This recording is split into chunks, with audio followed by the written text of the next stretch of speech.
There's been an arrest in the synagogue shooting case. San Francisco police say the man who fired blanks into a religious gathering this week is now behind bars.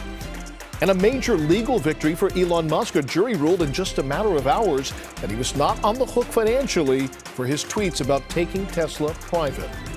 And a Half Moon Bay woman leading a fight for farm worker rights will attend next week's State of the Union address in person.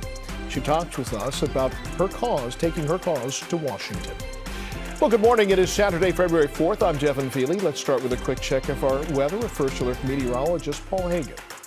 Starting off this Saturday morning with some pockets of fog, mist, drizzle, but the actual shower activity is going to arrive later today. That's going to bring widespread rain to the Bay Area this evening and tonight, with lingering showers in the forecast on Sunday. Let's time out the rain, and we'll see a few showers out there by early afternoon, but more showers by late afternoon with the most widespread rain falling this evening. It is going to be wet for the Chinese New Year parade in San Francisco and all the other Lunar New Year festivities across the Bay Area. Temperatures before the rain arrives, above average, mostly low to mid-60s. In developing news, San Francisco police have reportedly arrested a man suspected of firing several blank rounds inside of a synagogue and a movie theater. Now, officers tracked him down around 5 yesterday afternoon. That's according to CNN. Police say they detained him without further incident. They booked him into the county jail and then did a search of his home. Additional information about the suspect has not been released, except for security camera images. These are photos from that security camera showing the moment the suspect pulled out his gun. They're from the Balboa Theater and the Shearson Center. The junior rabbi at the center says they're going to have police outside their doors this weekend. And he starts shooting in the air everywhere and saying, talking about the Mossad and this and that and craziness. And then he seems to wave and leave. Or maybe he thought that it's not a crime if no one gets physically hurt. And it's okay to just scare people, and he would just get away with it. And then even if he gets caught, like nothing happens because he didn't actually kill anyone. So for context, the Mossad is Israel's national intelligence agency. The rabbi says the suspect spoke in Russian and that the group did not react to the gunfire because they did not initially think that he was a threat. Elon Musk is off the hook in his security fraud trial. After a 3-week trial, jurors just needed 2 hours to reach their verdict. Musk was not on hand to hear the unanimous verdict, but he did actually make a surprise appearance during closing arguments earlier in the day. Investors wanted Musk to be held responsible for their losses following his 2018 tweet about securing funding to take Tesla private. Now, that never happened, and a judge had already ruled that the tweets were technically false and misleading, but the jury decided that Musk might have meant what he said at the time. Musk's reaction to the unanimous verdict came swiftly on Twitter, where he wrote, "Thank goodness the wisdom of the people has prevailed." So there was enough there, I think, for a jury to sort of think, like, maybe he did intend to do it when he sent that tweet and wasn't lying at the time. Had the verdict gone the other way, Musk could have been ordered to pay billions of dollars in damages. Shares of Tesla rose 1.6% in after-hours trading following the verdict. The recent mass shooting in Half Moon Bay exposed the poor living and working conditions of California farm workers. Now, a new study is shedding even more light on their experiences. It's an issue that's getting the attention of Washington, D.C.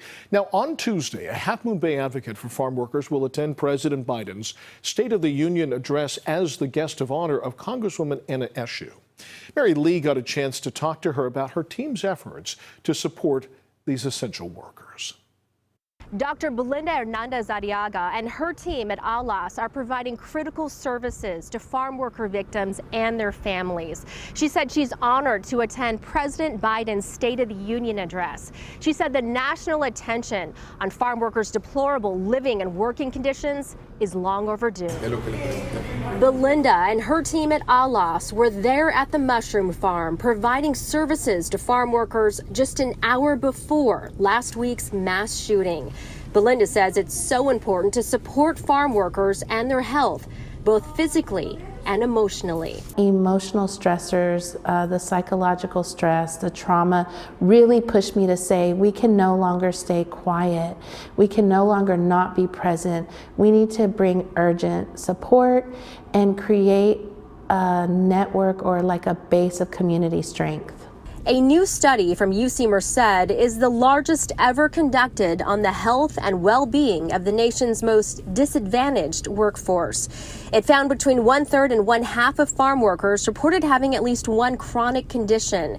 49% reported being without health insurance.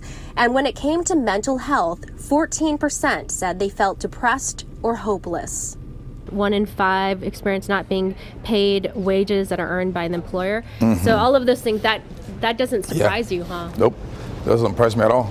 Joaquin Jimenez is the vice mayor of Half Moon Bay and Allah's farm worker program director.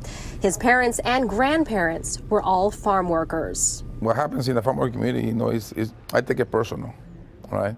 I take it very personal because, my both my grandfathers were farm workers. Many relatives, my parents' brothers and sisters were also farm workers. My parents, retired farm workers. And it's been very difficult. Belinda hopes when she's in D.C., President Biden will listen to what she has to say. It's time that we make these changes. There's dire consequences when this is not happening, and the years of trauma that they've endured on behalf of all of us, the time is now. We hope Washington hears. President Biden's State of the Union address is next Tuesday night. The Allah's team will be watching together, grateful for the national spotlight on this important issue and hoping for change. One of the farms at the center of the shooting has vowed to make changes. California Terra Gardens is promising to build new permanent homes for workers and their families. Now, that is a project that's expected to take about a year to build. Earlier this week, the vice mayor talked to us about a plan to turn an old home into affordable housing for farm workers in Half Moon Bay. The 40-unit building is expected to cost about $34 million. He says it's one of many that could be renovated for that purpose.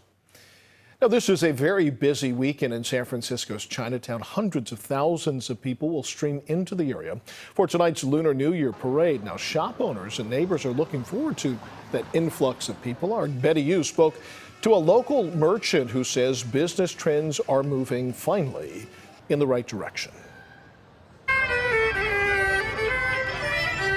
On the streets of Chinatown, merchants are already seeing more tourists and locals. These red envelopes are very popular. Nancy Yu Law said red envelopes are her best-selling items at her gift shop, Asia Star Fantasy on Grand Avenue. After good weather, then the business is picking up. This year we have more inventory, more prepared for the new year. I spoke with Nancy after she was burglarized last summer. Her boba shop, Love Tea, nearby was also recently vandalized. She said she's seen a noticeable difference in police presence in Chinatown in the last 2 weeks. I see they drive by like every hour. I see them, and I see walking traffic walking by too. In nearby Union Square, a decades-long Lunar New Year celebration was underway Friday night. The 2023 Miss Chinatown USA contestants wowed the crowd with their beauty and talent. The 65-year-old tradition is happening on the eve of the city's world-famous Lunar New Year parade. Members of the San Francisco Police Department also showed their support. Security will be especially tight on Saturday. We will have more officers assigned to the parade than we have had in recent memory, and we want everyone to come out and celebrate the parade. Back in Chinatown, these visitors from Truckee are also getting in the spirit. The cool things were like the big dragon floaties and the dancing people with those drums. I like that. And Year of the Rabbit, Year of Hope. I'm hoping for safe, peace, and also good business. And coming up, people are bundling up in the Northeast. An Arctic blast has brought sub-zero dangerous temperatures. And a new exhibit is opening today in the Mission District in San Francisco. We'll introduce you to the artist behind it. Here's a live look outside before we head to break. We'll be right back.